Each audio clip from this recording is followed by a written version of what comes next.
On the chilly morning of November 23rd, 2024, we embarked on a journey from Kolkata, India to the mystical land of Iceland.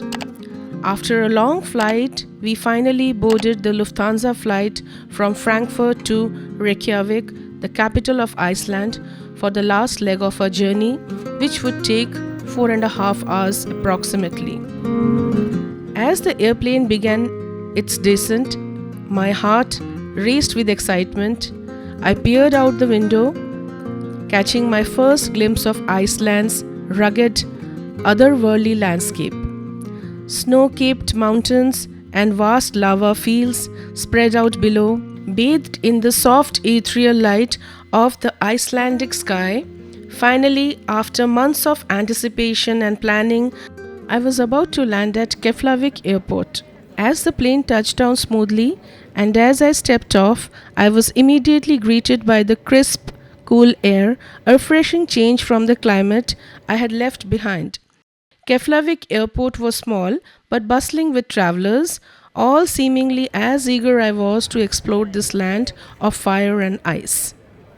After collecting my luggage, I made my way to the exit and spotted the friendly driver holding a sign with my name. She greeted me with a warm smile, and I felt a surge of excitement as I shook her hand and we headed toward the hired car.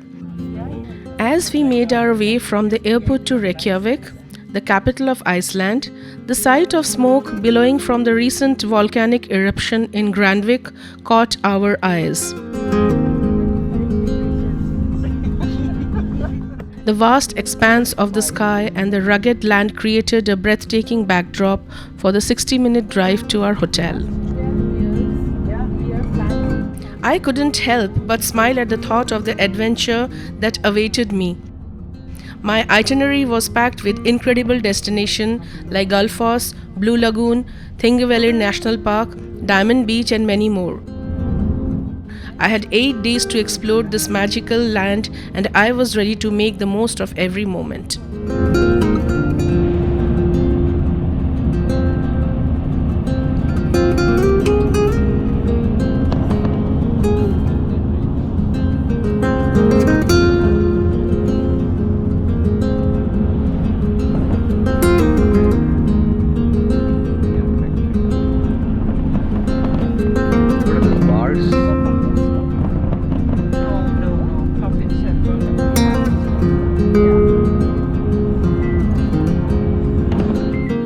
Hilton Nordica, our home for the next few days in REYKJAVIK. The room allotted to us was comfortable and equipped with all the necessary amenities, promising a pleasant stay.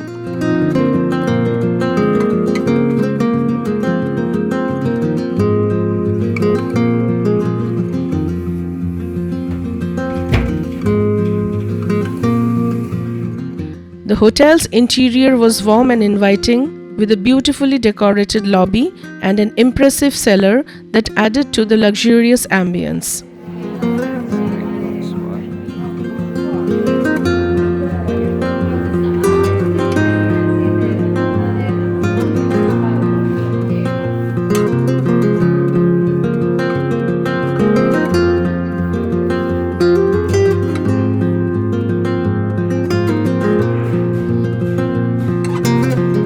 We entered the hotel restaurant for a scheduled meeting with a group at 6:30 p.m. Our guide, a local Icelandic lady, introduced herself, and we enjoyed a delightful dinner with the group. We were served fresh salmon and a strawberry ice cream, accompanied by a choice of wine. The American group we dined with added to the enjoyable evening.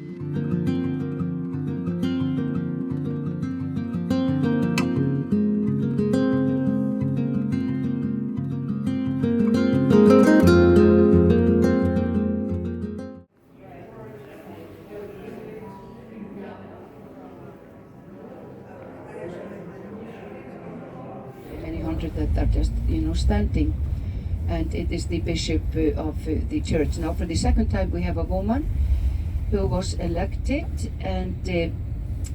so she has taken now over after Agnes was the former. And this is the Prime Minister's office, but it was built as a prison. And that was and the Yule cat to the right, the famous Yule cat in lights.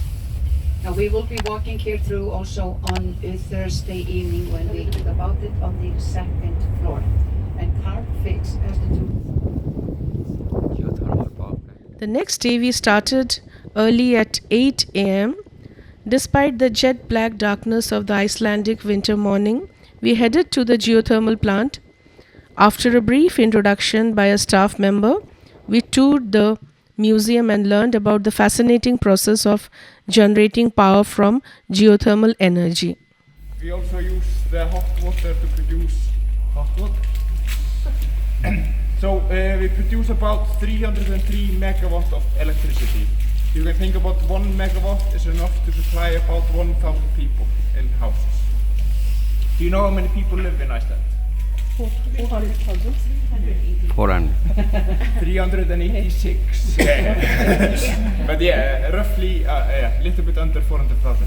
So 300 megawatts should almost be enough to supply the whole island of electricity. In reality, that is not the case. We produce a lot more electricity. And the reason for that is households are just a small consumer. In the west of the island is the North American plate, and on the east side of the island is the Eurasian plate. And these are divergent in plate boundary, meaning they are separating from each other. And they are separating at roughly the same pace as your fingernails grow. So roughly about 1 inch on average per year. This movement away from each other creates fractures in the bedrock, but also makes the bedrock a little bit thinner. So it is a stationary phenomenon. And you can think about this as a hot lava plume. So it's a hot magma rising from the earth mantle to the surface. And where we have this volcanic hotspot, there we can expect to have more volcanic activity.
In the morning,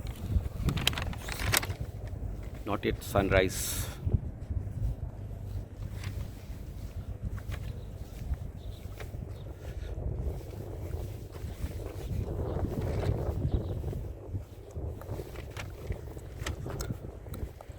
Latches in the roof, which can be easily activated. As not all coaches are the same, your tour director will point out the location of the safety equipment and emergency exits after this presentation. Most importantly, if there is a need to evacuate the coach, please exit in a calm